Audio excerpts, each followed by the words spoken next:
In today's video, I'm going to teach you how to use PowerPoint online with multiple users. Collaborating on presentations can be a game changer, making it easy to co-create and edit slides in real time with teammates, friends, or classmates, all from wherever you are. Let's dive right in and discover how you can efficiently share your PowerPoint presentation with others for collaboration. First things first, let's start by opening PowerPoint on your computer. It's important to note that we're focusing on PowerPoint online, which means you'll need to have an internet connection to proceed.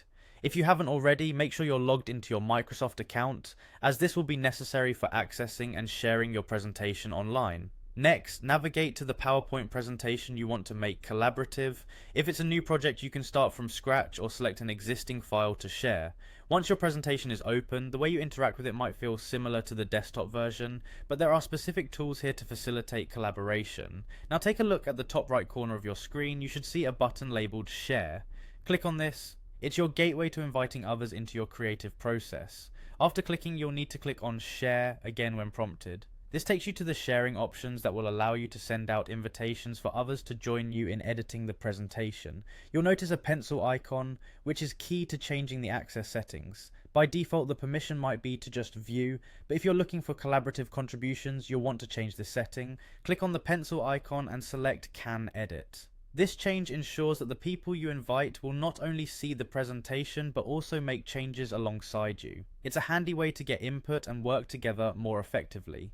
Once you've set the permissions to Can Edit, you're ready to send out your invites. Click on Send to dispatch the invitation to your collaborators. They'll receive a link granting them access to your presentation, where they can start making edits and contributions right away. And that's it, you've successfully set up your PowerPoint presentation for online collaboration. It's a seamless process that harnesses the power of cloud computing to bring people together creatively and efficiently. Remember, with everyone editing together, you'll always have the most up-to-date version, so collaboration is smooth and effortless. Thanks for joining me today. I hope you found this guide on using PowerPoint online with multiple users helpful.